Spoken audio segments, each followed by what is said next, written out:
Langle with us. The reason for that is because he's in Chicago. He's on his way to Chicago. He's on his way to Chicago. He really ought to be tuning in, but we'll let him go ahead and catch this on an archived version, just because I'm sure he's going to want to know if the lunatics are taking over the asylum. But that's okay. Fear not. We also have something else that's very interesting. We have gender parity on the show today. If you notice, we have now a Hollywood Squares that is down to a 2 and 2.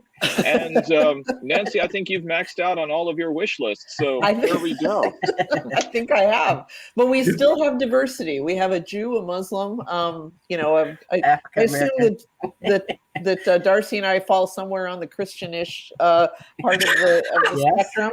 Yeah. And gender parity. There's a phrase I learned at Mumford High School in 1965. Exactly. That's for sure. Exactly. If somebody would have said that phrase, we would have looked at him like, what? You must have come down from UD High. Go over there and talk to them. Exactly. And we should also announce very quickly that the reason that Lengel is not here and the reason he's on his way to Chicago is because Danny Fenster, Deadline Detroit contributor who spent 6 months in a Myanmar prison, is starting to enjoy the sweet, sweet payback that comes from being a political prisoner. And he's getting an honorary doctorate from his alma mater at Columbia College in Chicago.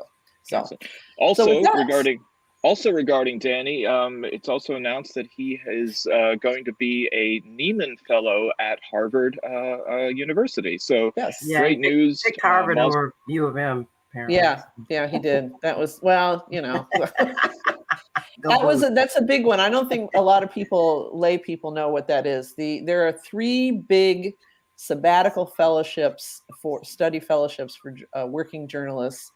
There's the Nieman at Harvard, there's the Knight Wallace at the University of Michigan, and then there's the Knight, I think it's just the Knight Fellowship at Stanford in California. And they're competitive, they're hard to get, and it's a great honor when you get one. It's equivalent to winning a big national award. And Danny was offered both the Knight Wallace and Harvard and decided to go to Harvard. So I think you left out the Alfred E. Newman Fellowship, which I think is at City College, New York. But, for all of you Mad Magazine fans. Well, I do want to say just briefly that I was a Knight Wallace Fellow at the University of Michigan, class of 2004. It was a spectacular experience. A year off. Nancy, were you there around the time of what's her name? Was Aisha Sultan there in your class? No. Okay, we had a Palestinian journalist named Salwa Kanana, and then we had an Israeli named Ari Gold, and they were in a particular twinned fellowship, which brought in journalists from parties that were always fighting with each other. The idea is to kind of spread international cooperation that way. So was it a conjoined twin cohort or? No, they were both spectacular people. So it was a great year. But anyway, Aisha writes for the St. Louis Post-Dispatch. Full disclosure, she's the wife of my cousin, and I regard her to be the Irma Bombeck of South Asians. Really? Witty. Okay. Yeah, really witty. Writes some amazing stuff, especially some very poignant stuff during Ferguson. So definitely a shout out to you, Aisha, on that. I know you're not listening because I know you're not even aware of this show.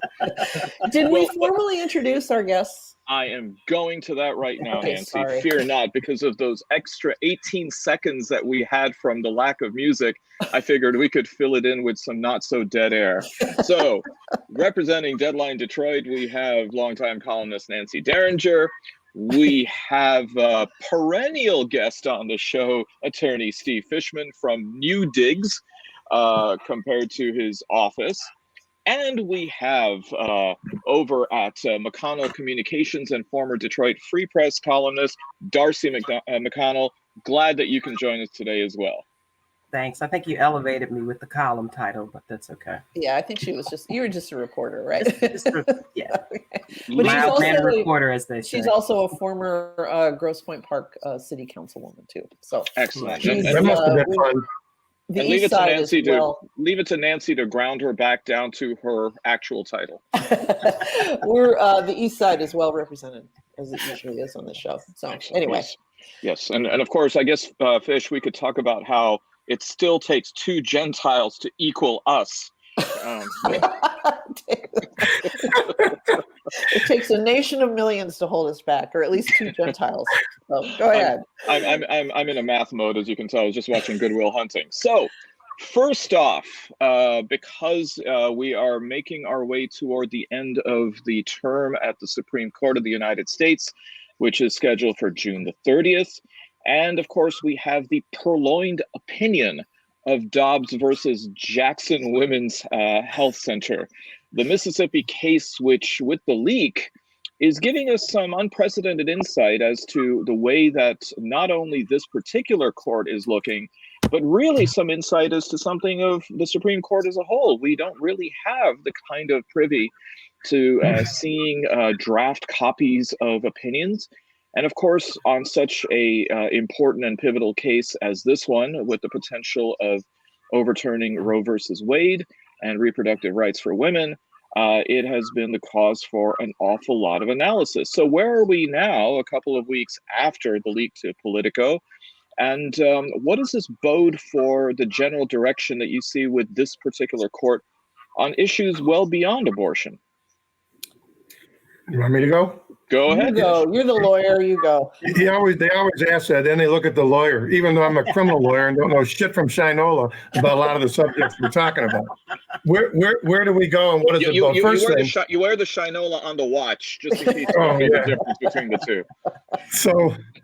So where do we go? First thing, let's deal with this whole notion of the leaked draft opinion. Yes. Personally, I wouldn't bet 50 cents as to whether it was the lefties that leaked it or the righties that leaked it, in all honesty. Everybody on the right, of course, is saying that we should hang all these people by the neck until dead, until they find out it's somebody that came from Justice Kavanaugh's camp, let's say, that leaked it. I don't think that the leaking itself can be attributed to anybody yet. I also have not very much confidence in the so-called investigation that Chief Justice Roberts is launching. Why? Sure. They have no subpoena power. They have no ability to force anybody to say anything. The only way they're going to find out who did it is if that person comes forward and says, I did it, or if there was someone with a camera or a phone that saw him or her do it. So that, to me, is a lot of noise as well. With respect to the opinion, the most disgusting thing about it is the tenor of that opinion and the way in which it's written. And it's so consistent with the way this man has conducted himself since he's been on the Supreme Court. If you go back and read his dissenting opinion in the gay rights case, I think it was the gay marriage case, he literally divides the world into us and them. And we, the religious, Catholic, protectors of life and liberty, he writes things as if he's part of the split and he's the king of the splitters on the right side, okay? And for him to try, this is Alito, right, Fish? Yeah, Justice Alito. So he makes an analogy like they all do. This is one of my favorite things. When I say favorite, you'll know what I mean. They make this analogy to, well, we can overrule precedent. After all, if it wasn't for overruling precedent, Plessy versus Ferguson would still be the law of the land. Having read enough of Justice Alito's opinion, had he been alive then, he'd have written the opinion, the majority opinion in Plessy versus Ferguson. Who the hell is he kidding? Yeah. Okay. Right. So, where is it going to go from here? He took pains in his draft to pretend that it's not going to affect gay rights. It's my marriage, for instance. Loving versus Virginia was what, 1973? So 50 years ago, my marriage and my children, we were illegal if we lived in Virginia. Do I think it's going to come back to that with respect to that issue? Probably not. There's too many of us. There's too many mixed folk out there in the world now. But I think absolutely that if this opinion represents the opinion of 5 of them, there's absolutely no reason why they wouldn't turn the same kind of look to other things that have to do with personal choice. Mm-hmm. Did you see anything about this Mississippi bill that was introduced after the leak of the opinion that would have banned that declared that life begins at fertilization, and it would have banned any birth control method that prevents the implanting of a fertilized egg, which includes the IUD, some forms of oral hormonal birth control, Plan B, and a couple of others. And so, they're saying, oh, you silly liberals panicking over this idea that overturning Griswold means that we're going to do away with birth control. Well, that bill would have done away with at least 3 forms of birth control. I mean, maybe not every single one. Let me toss one other thing out there, and then I'm turning it over to the civilians. What I did see today when I came back from the gym, my wife had the television on, and I saw that the Louisiana bill that was declaring abortion to be homicide had been withdrawn, which brings me to my next point, which we're going to talk about marching in front of people's house. I still believe, maybe it's stupid, but I remember the March on Washington during Vietnam. I remember the women marching, the pink stuff after Trump was elected. I think that what caused them to do that in Louisiana is that they just took too much shit for it. And they finally said, hey, we give up.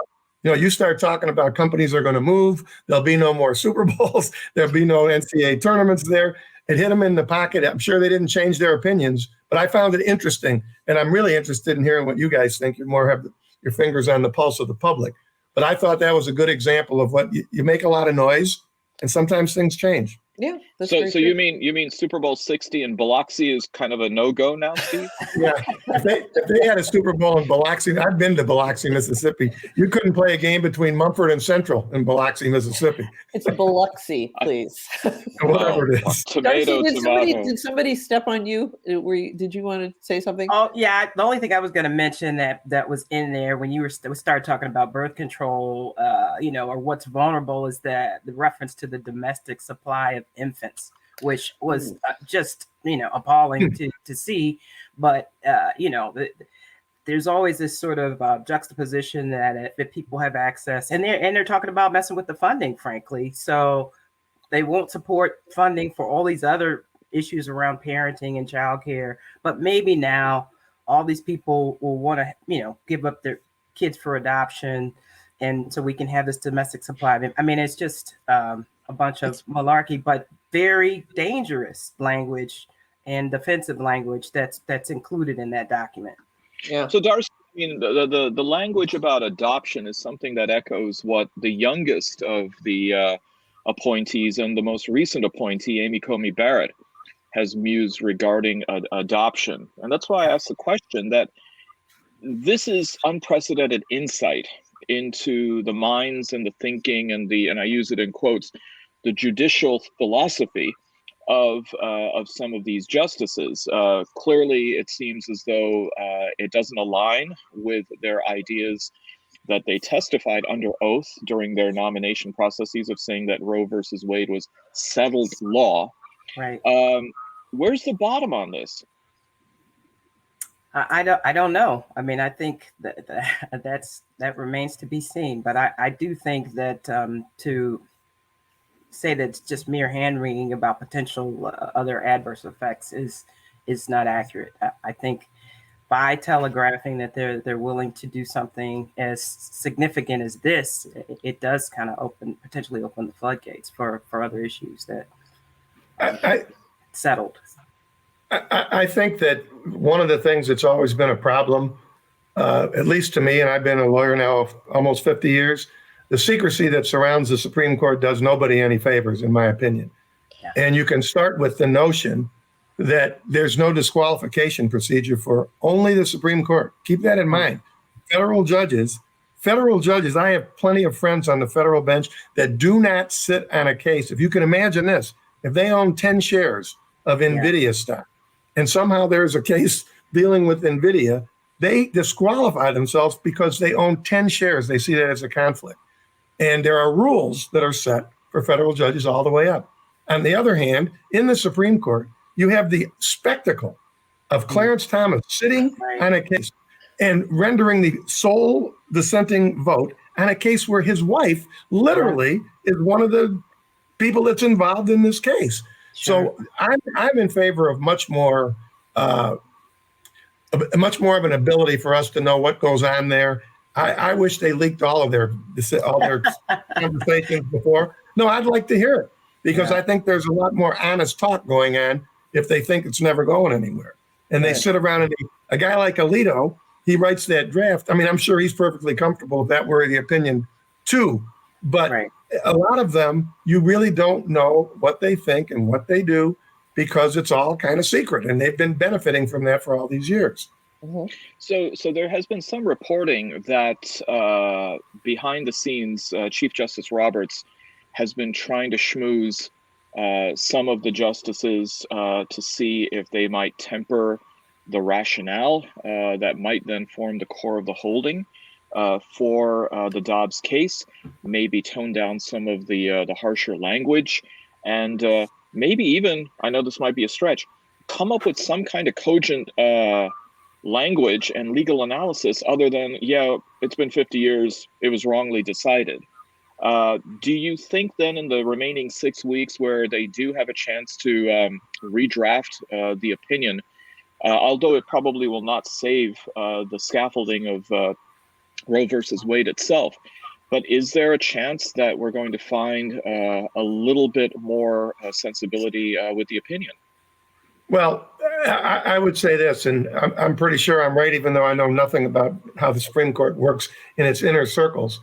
Once that draft was leaked, I think it makes it very difficult for Alito if he's going to write the opinion, which, he gets to write the opinion. He's the most senior justice on that side.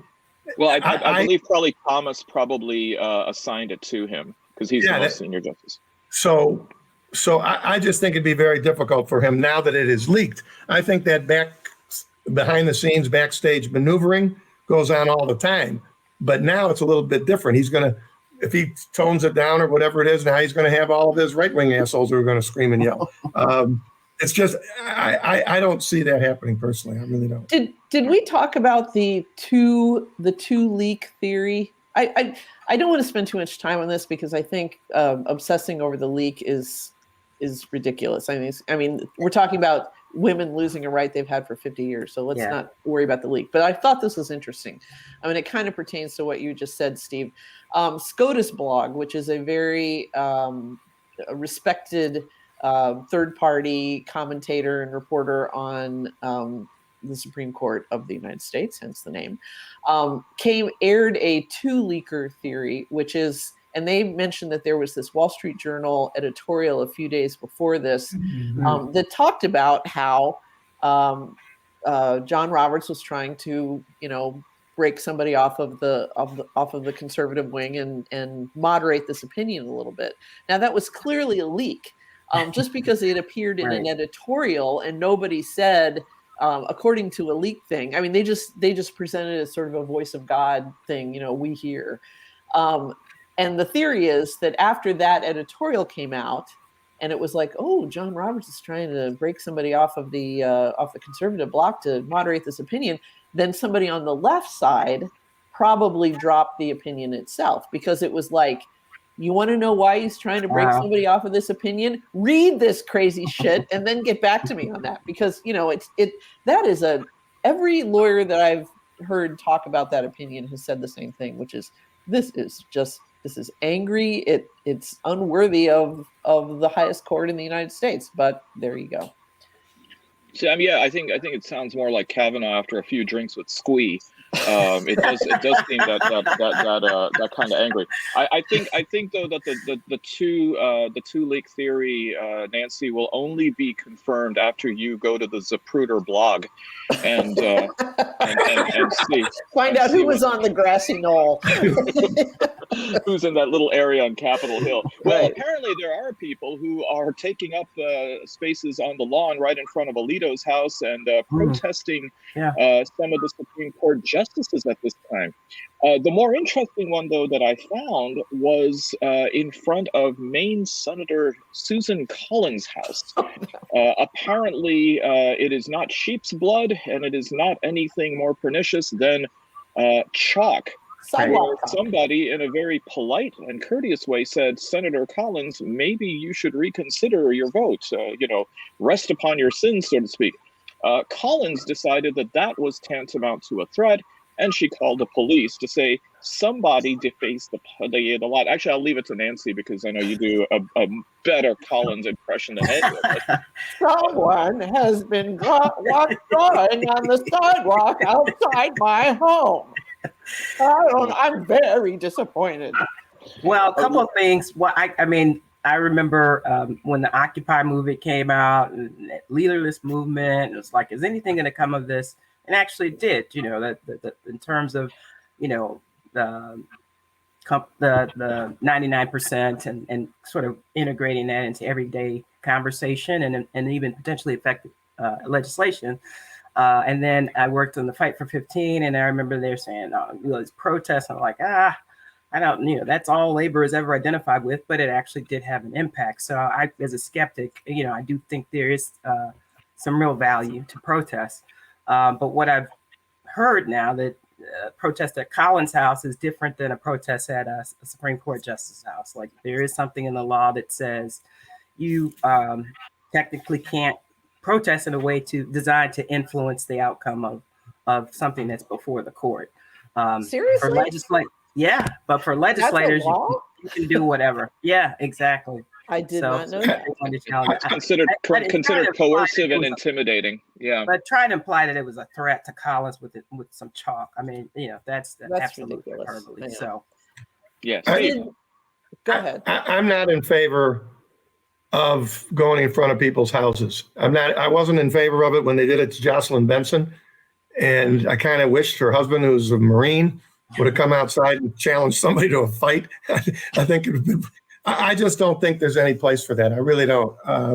There's all kinds of places to protest. And we've, as I said earlier, I think we've seen in Louisiana maybe the results of some of the noise and protesting. But I wouldn't expect anybody standing out. I mean, when the presses showed up, Darcy McConnell, with a truck that has WWJ TV in front of my house, I wasn't a very happy camper when I walked out there and told them, get the fuck off of my property. That's because you didn't call us back, Steve. Get off my back. You didn't have to bring the truck. I just think I don't approve of taking it to people's houses. I think people have a right to privacy in their house. And I say it doesn't matter if it's Jocelyn or if it's Alito. I just think there's a lot of other ways you can make your point without going in people's neighborhoods. I have neighbors. Everybody has neighbors. Nobody should have to put up with that. People are trying to watch television or their kids are studying for school and you're making a big racket out there on Roselawn. I mean, I just don't see it. Steve, I think the truck said WWJD. You might have misread that. So, what would Jesus do, Steve? But, so anyway, Nancy. I wrote about the Benson protest after it happened, and a lot of people sent me hate mail over it, but I'm going to stand by it. I think it's obnoxious. I think it's counterproductive. But as Violet said in a conversation around the time of the election in 2020, if I believed in my heart that the election had been stolen, and there are people out there who did then and still do, hell yes, I would be standing outside the Secretary of State's house raising hell. As long as they stay on public byways, they don't block traffic, and they don't use violence, etc. I don't care what they write on the sidewalk. I mean, I guess I feel like it's not something I would do. It's not something I would approve of, but I understand it, and I think it should be legal. But that's, I understand that's a minority opinion. Well, I think the key is, are you keeping it civil? I think that's the distinction. And what's interesting about this, I mean, protests have been happening outside Supreme Court for a very long time. So, I don't know where they decide, okay, this is inappropriate, because that's still designed to influence a body, right? Right. So I don't know. I'd be curious to see if anybody, really tries to press that. Yeah. So, go ahead, Steve. No, I think part of it is just like with so many other things. I think it's tough to give an opinion unless it's happened to you. You know how they say, what makes a liberal a conservative? He got mugged. Yeah. What makes a conservative a liberal? He got charged with a crime. It's the same thing here. I mean, I've never had 500 people out there in my street, but just the times where I've had the trucks come by, it ticked the heck out of me just because I'm at home, and don't come bother me at home. So I think, Nance, when you're talking about, we're giving our esoteric opinions, you really need to ask the people it's happened to. Ask Jocelyn and her husband how they felt. I when there are I people- have no doubt that Yeah. that was and it was frightening and everything else. But I mean, I don't know, this may be tempered by the fact that I've been a journalist for so long and I have seen and heard some things. People abuse you all the time. So, maybe I'm just a little thicker skinned, but I bet they were very upset by that. And it didn't happen. It happened once. It wasn't a chronic thing. So I'm not going to get too exercised over it. Now, call me a fan of irony, but isn't there something ironic about this particular justice being protested and then complaining that his fundamental right to privacy is being breached by people hanging out outside his house? I just find, and who knows, maybe that's why he's so invested in this case. Yeah. But stay tuned. Like I said, we have 6 weeks left, and I doubt that the opinion is going to be published, the final draft, until June 30th. So let's wait and see. On the other hand, I'm sure that we're going to hear about the case probably first on social media. And Elon Musk persists with his almost ahabic mission to purchase Twitter. Two developments about that. One is apparently hot off the presses. He has put this on hold, in part because he cannot be assured of the number of bot or fake accounts that are floating around on Twitter. And that might be giving him a little bit of cold feet. There's been quite a bit of rumbling in the company, getting rid of a few executives who seem to be Debbie Downers and not fully on board. But perhaps the biggest news coming out of the Twitter transaction is Elon Musk's pledge to release the Kraken, and no, not Sidney Powell, but bring Trump back out of the GIMP box and onto the 280 character domain that is Twitter. Steve. I want to throw something out to you guys because I know nothing of Twitter. As you know, I have a flip phone, et cetera, and so forth. One of my closest friends today said to me that she does not believe that Elon Musk ever intended to buy Twitter. She believes that what he's doing in his insatiable desire for publicity, even though he's a billionaire, maybe the richest person on the planet, that this is all a bunch of crap and that he's going to come up with this reason and that reason. But she honestly believes, and this is a very intelligent person, very well read. She thinks that from what she knows of him and what she's observed, she thinks it was all bullshit to begin with and that he's doing it for the publicity. What do you guys think? I think your friend is absolutely right. Well, first of all, I mean, the fact that he might be faking his numbers about being a billionaire, where have I heard that one before? Give me a minute on this one. I don't know, Darcy, I mean, given your field of public relations, is this then really a stunt? I don't know if it's a stunt. I certainly wouldn't want to work with him, based on if that's the case, he would make a horrible client, right? But I think he really was taken aback about Trump being banned and thought this was a way that he could address that. I mean, to me, I just make a straight line there. I think he's willing to do that. And then that still keeps him in the limelight, right? He doesn't have to back out of the deal to stay in the limelight. That'll actually put him more in the limelight. So I think he's yes, I think Steve Fishman's friend is absolutely right. I don't think he ever intended to buy it.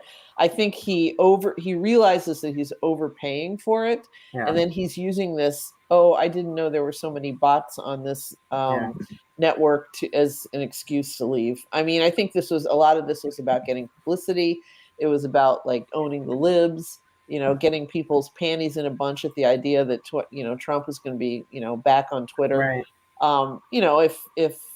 If people really wanted to troll both of them, they'd say, "Oh no, he's got Truth Social now. He has his own network, which is wheezing on fumes right now." So I don't think he ever intended to buy it. I don't think he's going to end up buying it. And the other thing is, he's having some problems now.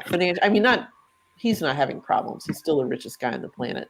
But somebody told me that he invested quite a lot of Tesla's cash in crypto, in Bitcoin, maybe, which is now, tanking. Tanking big time. Right. And so, he may well be having liquidity problems, not cash flow problems, but just, liquidity issues. So I'm not, I don't think he's going to end up doing that. But he got all that money from the Saudis. I mean, they were willing to invest in this. Yeah, I mean, so actually that's an interesting segue. I confess I don't really know much about cryptocurrency, except to know that it is really, really tanking right now. Given the fact that countries like El Salvador have recognized crypto as being a legitimate transactional currency, is this something that might have the potential of shaking up already very vulnerable markets around the world? Anyone have any thoughts about that? I know I'm kind of pulling an audible here. Crypto. Here's my thought about crypto. Every time I say I need to learn about this new dance craze called cryptocurrency, and I read something about it, and I go, okay, I understand. And 5 minutes later, my head is empty again because I have a really hard time understanding a currency that I can't spend. I mean, if I buy a Bitcoin, can I take it to Kroger and buy groceries with it? Can I take it to Starbucks and buy coffee with it? I mean, maybe my dreams are very, very small. I mean, I know I can buy a Tesla with it, but it's so volatile. If it's accepted, which country did you say is accepting it? Or is El Salvador. Oh, El Salvador. Okay. They definitely, El Salvador is always moving the markets. I think it's one of those things that's kind of experimental. It is the crazy end of the casino. And I feel as though I need to, I need to pull back on that one. So I don't know enough about it. This is just one more way that the millennials are going to screw us, isn't it? Yeah, exactly. Here's the former host of our show just popped in here to say something. Yes, Craig Foley is saying, the last thing we need is our monetary system taken over by fanboys. Well, some of the biggest advocates of cryptocurrency are the Winklevi twins, if you remember watching the movie Social Network. Winklevi, yes. The ones who got screwed over, allegedly, by Mark Zuckerberg over at Facebook, now Meta. They have invested heavily in it. But I will say there is one company that's probably faring even more poorly than cryptocurrency, and that is Peloton. I know I'm not the most, I suppose, persuasive host of Wall Street Week here, but the fact that Peloton is off 85% of its stock price because with the weather getting nice, I guess people no longer want to sit there and grind on a bike. They might actually do so in the real world. No, you got to go back to the Sex and the City remake where Big made a cameo to basically die on a Peloton. On his Peloton. Sorry, spoiler alert for people who didn't watch the comeback. But that actually impacted. I have a poor woman's Peloton in my basement, which is one of my bicycles on a frame that elevates it and turns it into a free spinning stationary bike. And then I take my phone and I go on YouTube and I look up 35-minute cycling workout, high intensity intervals, and I put it on the speaker and I just follow it. So that's, they don't know who I am. They don't talk back to me. Are you affiliated with McFrugals? I'm sorry, what? Are you affiliated with the McFrugal chain? The McFrugals? No, I don't know, but it sounds like it. Yeah, I'm pretty like, this poor woman's Peloton. But I mean, we'll see. I don't know if they're going to, 85% is a lot. I mean, I would feel really pissed if I had spent $2,500 on a stationary bike and then had the company go out of business and the screen in the front of it just stayed blank all the time. I don't know enough about how they work. I know that it's an interactive thing and, they keep data and all that other crap. But I think at that point, they're going to have to open up their licensing agreement and allow other people to come in with apps. Otherwise, there's going to be a lot of really unhappy people. But I think the point you made, Darcy, about Big affecting this is really interesting. Isn't that the same way that Meatloaf went? Wasn't he on the Peloton too? All I right. don't think so. And by the way, for anybody out there, do not make the mistake of thinking meatloaf was one word. It was actually meat loaf. It was. Yes, yes. Marvin Day was actually meat space loaf. Okay, So there we go. So here you got Elon Musk and this whole idea about electric vehicles. Detroit has, of course, quite a bit of stake in looking at the new frontier of electric vehicles, but at the same time, it seems as though Detroit is getting passed by with the EV revolution. A lot of the jobs that would be naturally gravitating toward a place like the Motor City seem to be going elsewhere. Why is Detroit not the hub of the new revolution of cars? Oh, you had to ask me something that I really don't have much of a knowledge base on. You know, this is the big framework that I always understood it to be, which is that Silicon Valley was going to try to learn to make cars, and Detroit was going to try to learn to make, the new guts of a electric vehicle, right, with all kinds of interactive bells and whistles. And it was this race between the two. Of course, we're talking here about battery plants. I mean, what do you need to have a battery plant? You need workers, and companies are still going to go to places where they have little to no union presence, little to no union protections, where they don't have to pay as much. I remember listening to another radio show here in town, and somebody was saying that the real wage for working in a car factory should be around $20 an hour to make a car. I mean, that's you can almost make that much making pizzas, for God's sake. So I'll boot it to somebody who knows more than I do. Well, I was Steve, just going to say, Yep. Go ahead. I'm sorry. Go ahead, Darcy. So skilled workforce is where Michigan still has a lot of ground to make up, right? And historically, you didn't have to have a degree to work in the auto industry. We still have not sort of fixed that gap, right? So that is one of our big impediments beyond what you're saying about wages and labor. We have to upgrade the skills of our workforce to be more competitive with these companies. I mean, I am excited about where I grew up, Lansing, getting a plant, but it would be nice if we had, not. I think China is like the lead place for much of the U.S. is even behind China as it relates to these builds. So it would be nice if not just the states, but yes, we could have more in Southeast Michigan for sure. I mean, there's the possibility that we could resurrect Flint by going ahead and having a couple of decent EV plants up there or battery manufacturing. So Mary Barra, CEO over at General Motors, in a pretty long interview, said that by mid-decade, we're going to go ahead and, meaning General Motors, take over from Tesla and become really the dominant EV selling company within the sector. So it seems as though there's a clear distinction here among the auto companies of Detroit between being the selling of EVs and being the hub for manufacturing. They seem to think that Detroit, or at least Michigan as a whole, is really not worthy of investing when it comes to manufacturing, despite the fact that I imagine they still own a lot of the real estate in places like Pontiac and Flint and elsewhere. Mm-hmm. I don't really know how to respond to that. I mean, I'd hate the idea of Michigan becoming essentially a brownfield, but Darcy's comment was absolutely on point, and it kind of is an excellent segue to my choice for Schmuck of the Week this week, but I don't want to spoil it. So. No spoiler alerts. Don't tell me about that, and don't tell me about Top Gun Maverick. I want to go see that. I want to go see that on in the screen. Well, a lot of these manufacturing jobs are heading down to the south, in places which, of course, the excuse is given. They don't have to worry about union demands, places like Mississippi and Alabama, and also Florida.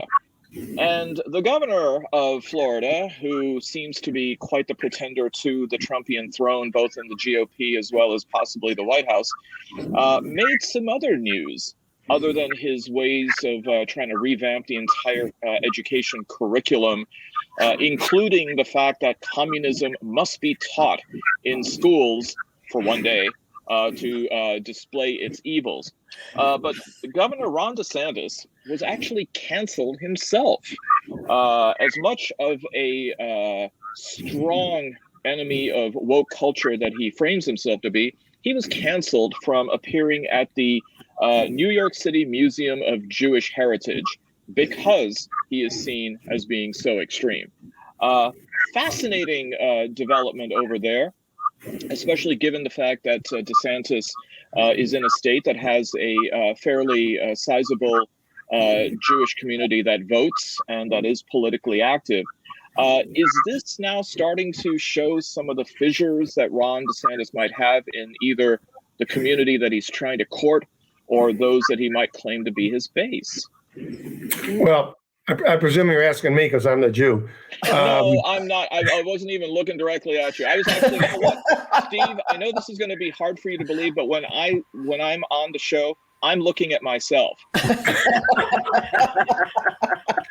So I'm not familiar enough with that organization to try to guess what it is that they were doing, but it's important for people to recognize that there are Jewish organizations all across the country and all around the world that have diametrically opposed politics at times. For instance, AIPAC marches along basically with not the Trumps necessarily, but with the Republicans and the conservatives. And then you've got J Street, which is more my way of thinking, which is more liberal. They have different views of the Palestinian issue. They have different views of everything. It's true that there are an awful lot of Jewish citizens in Florida. Most of them are over the age of 75, of course, but they do vote. And I got to believe DeSantis is certainly not going to ignore that's a large percentage of his voting population. But when you ask something like that, Said, it's tough for me to say, or for anybody Jewish to say, unless I really know the organization and know what they kind of stand for. And I think I kind of heard this. Maybe I read it in passing in the Times, but I don't know anything about them as to what would explain them doing that. If they're a liberal group, then I could say it. It's a museum, correct? It was a Holocaust museum. But now they're actually backpedaling. Like one side, there's one version that says, no, we didn't cancel them. We just didn't have the space available. They're trying to say they're apolitical. So I don't know what the truth is. But I mean, obviously, DeSantis continues to make national news for some, extreme positions. I mean, cancel Disney. That's a pretty big position. Yeah, So. and that's going to be pretty popular with the Cuban community around Miami to hear about the evils of communism and so forth. But I don't know. I mean, it seemed to me DeSantis is like a cartoon mobster, who just keeps seeing like, how far can he push it? How far can he push it? And maybe he's just found a hard boundary beyond which people are like, okay, you've changed your body language to be more like Trump. You have your policies are Trumpian. You're even talking like him. You're coming up with the same crackpot ideas that he has. Like, I'm no fan of this transgender swimmer, Leah Thomas, but the idea that the state of Florida would issue a proclamation that the second place winner in the 500-meter freestyle was the real winner in the NCAA women's swimming championships. I mean, that, which he did, it's just ludicrous. And so, maybe he's just trying to find where the edge of the table is before he falls off. But I mean, is it picking up traction, whether in Florida or on a national basis? Is DeSantis becoming the darling of the GOP? I mean, take a look at what's happening in Pennsylvania right now. I mean, you've got this dark horse of Barnett, who is coming up kind of like Rich Strike at the Kentucky Derby. Wow. I mean, out of nowhere, 80-1 long shot. But here she is challenging Dr. Oz and his main adversary, and could actually provide a primary surprise for the Pennsylvania Senate seat. Oz being, of course, Trump's endorsee, to the point where Trump is saying, yeah, she's crazy, but she's not my kind of crazy, and she's got no chance of beating the Democrat in November. Is this just trying to see who can be the craziest going forward? And is DeSantis looking relatively sane compared to all of them. Steve. Well, I think you don't have to look any farther than Michigan to see how crazy the people are. I mean, think of the two people that are running for Secretary of State and Attorney General in the state. I mean, if you sat down and said, I'm going to find the two least qualified, craziest, lunatic people I can find, you wouldn't go too much farther than these two. And they're capable of doing it here. I read the same thing you did, Saeed, with respect to this lady in Pennsylvania. Personally, I hope they nominate her silly ass, because I think she'll lose in the general. Same thing with these two. I mean, I think Dana Nessel was hugely vulnerable, but now you're going to put a guy like this guy. There's going to be a lot of people who are going to. You guys know this for sure, and I know it because I'm a lawyer. Friends of mine, educated people, they'll call me up. Secretary of State, Attorney General, those guys, Supreme Court Justice, because they don't really know. They don't pay much attention. From what I hear about this guy for the Attorney General, there's a zillion people in the state of Michigan that have had contact with him. And they're calling friends of theirs and saying, look, whatever you do, I don't care if you don't vote for this asshole. I mean, that to me is about as strong as you can get for the opposing candidate. When you have people that are telling their friends, this guy's nuts or this guy's a fool, that's better than advertising on TV. You know what I mean? Are you saying you've never gotten into a physical altercation with a client before, like he has? When you do what I do for a living, people are hoping they don't get in a physical altercation with my clients.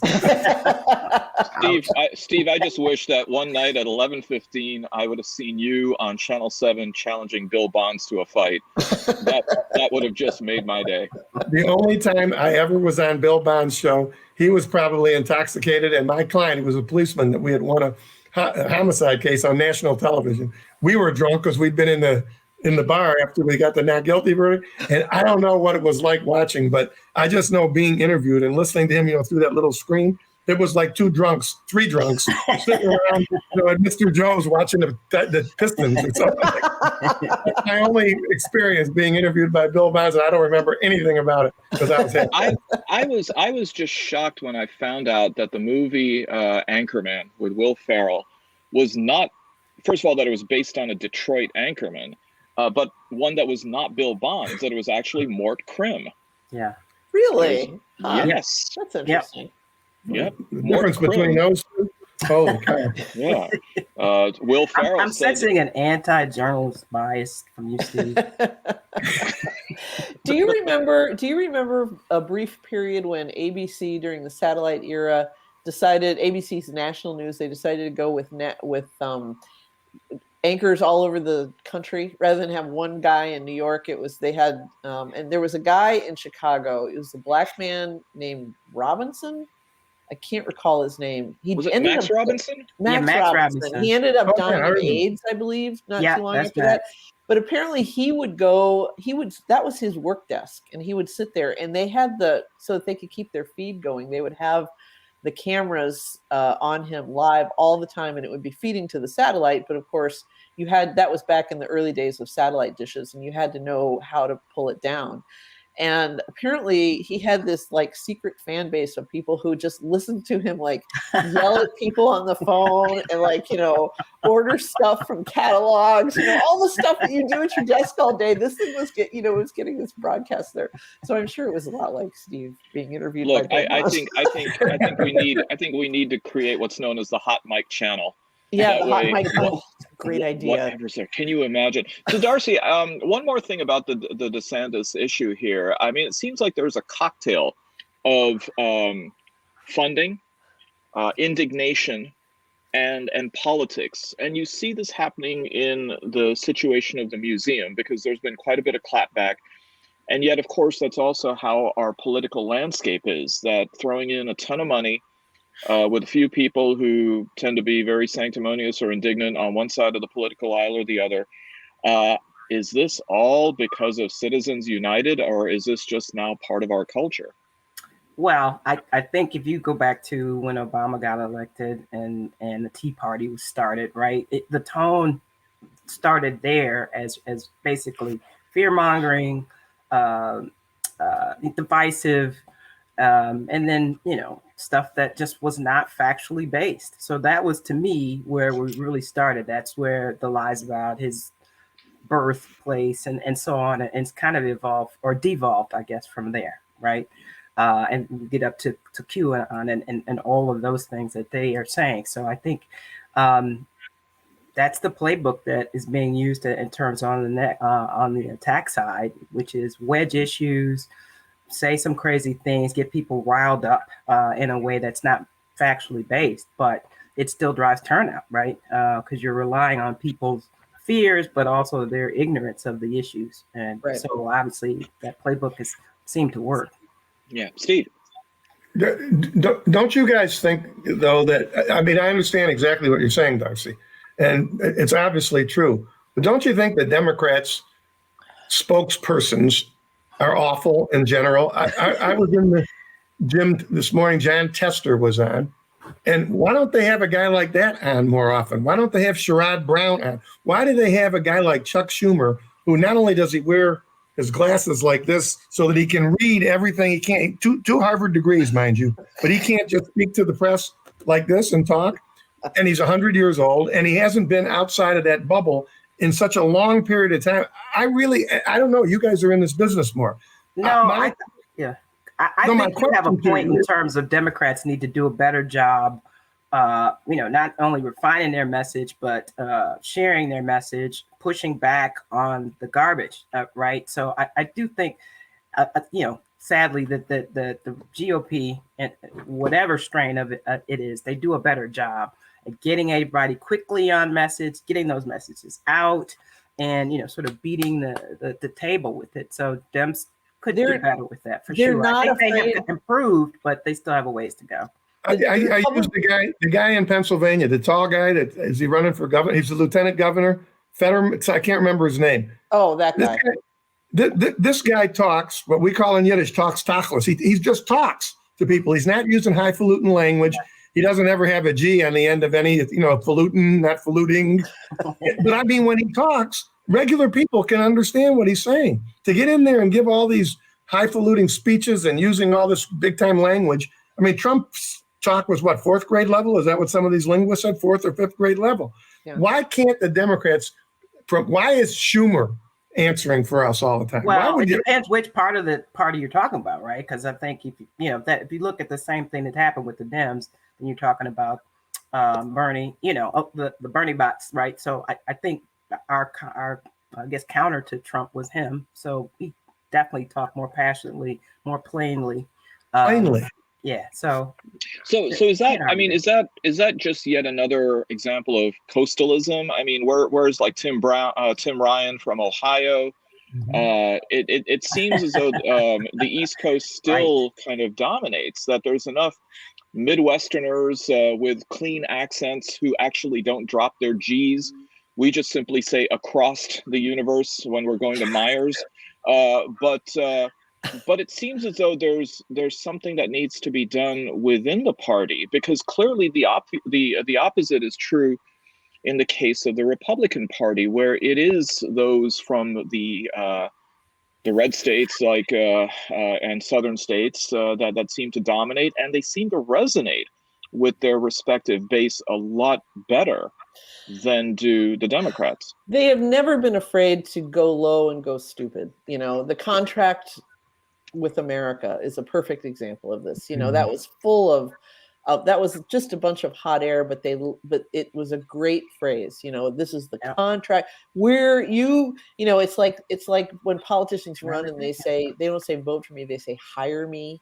It says I'm going to do a job for you, and we're both going to sign this contract, and it's going to get done. So I think I'll put up Craig Foley's comment here again. He said the problem is that Democrats need to message around actual policy, while all the Republicans need to do is scare people. It's easier to scare people.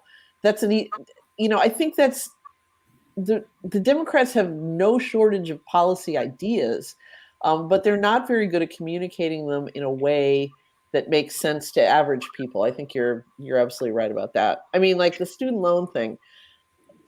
Nobody's talking about free college, although we should have at least 2 years of free college, if you ask me.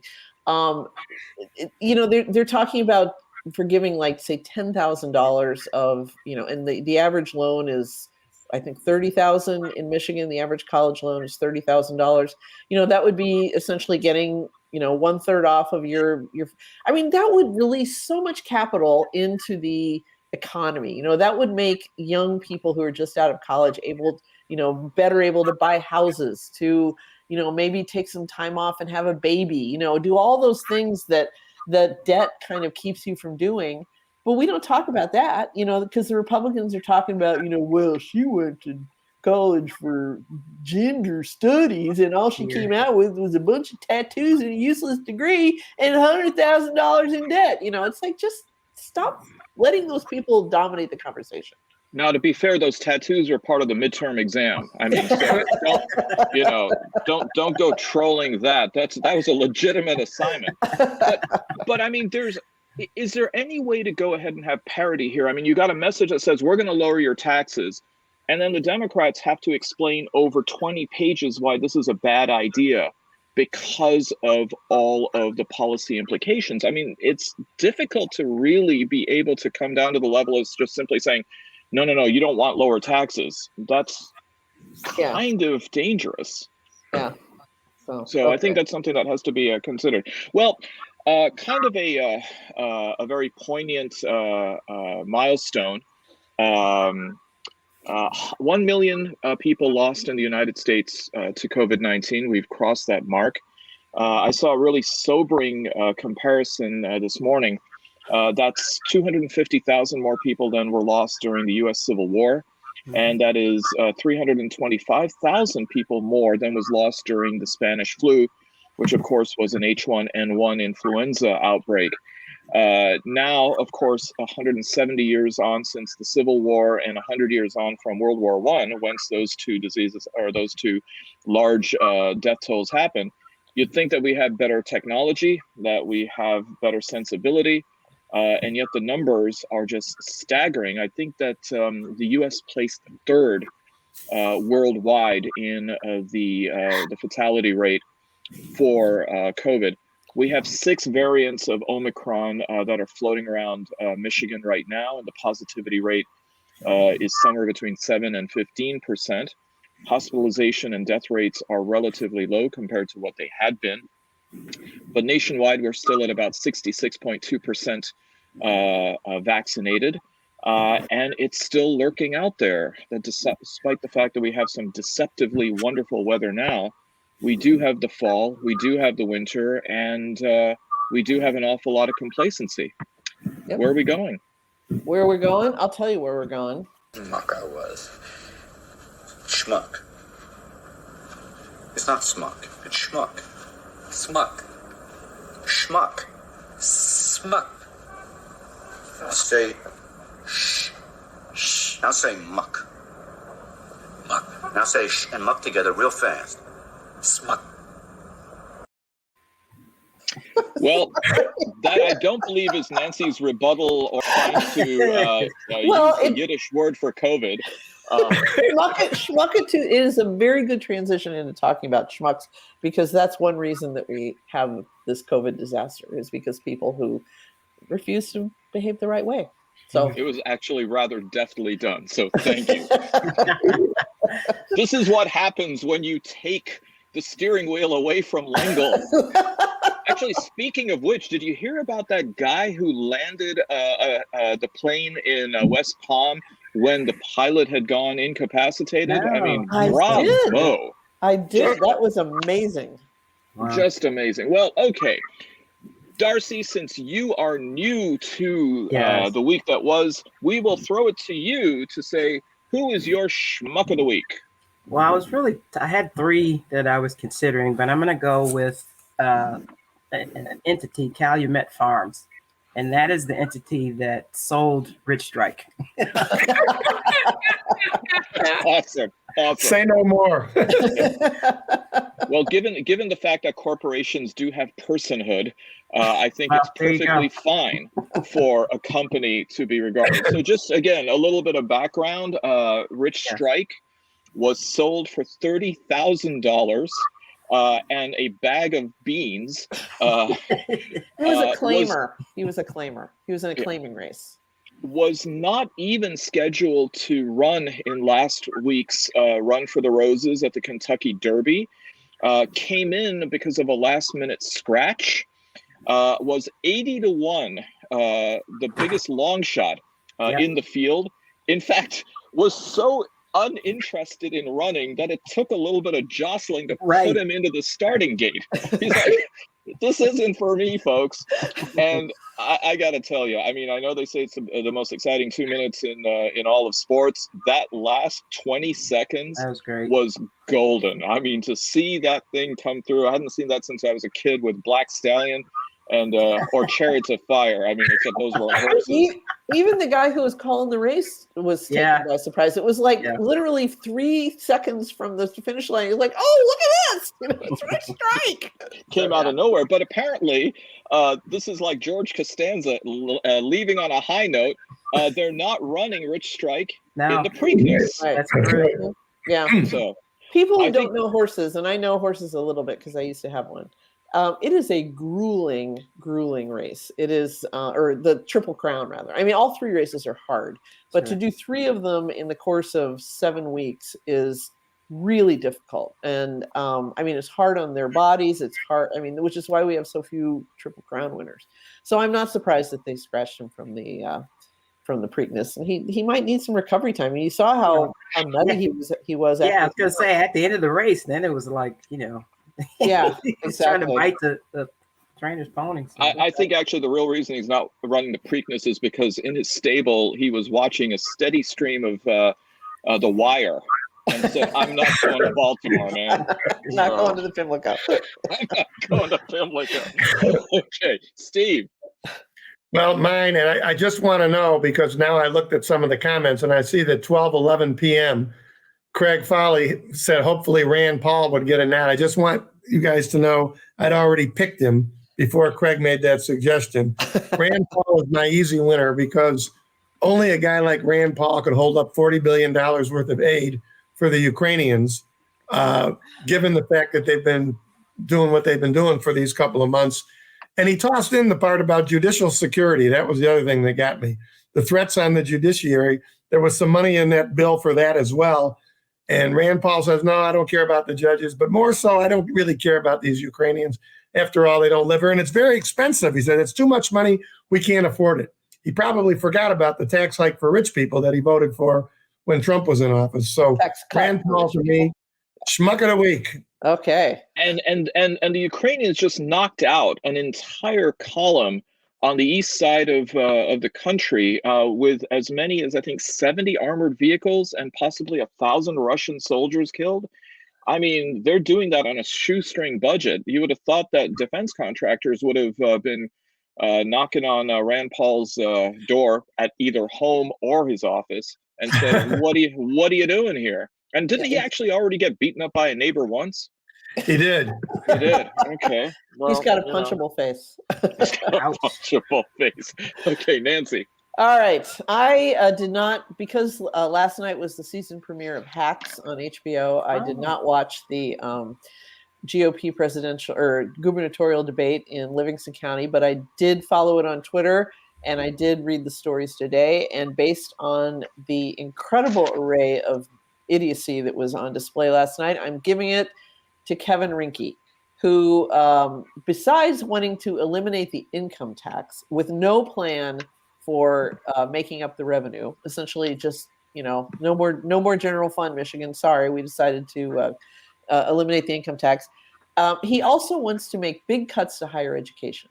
And this is what I was talking about with when Darcy was saying we need to work on our skilled workforce. Well, not all skills can be learned in high school. Of course, high school would be devastated if he did away with the income tax. But cutting higher education when we have so many outstanding schools in the state of Michigan is like one bright light in our educational constellation.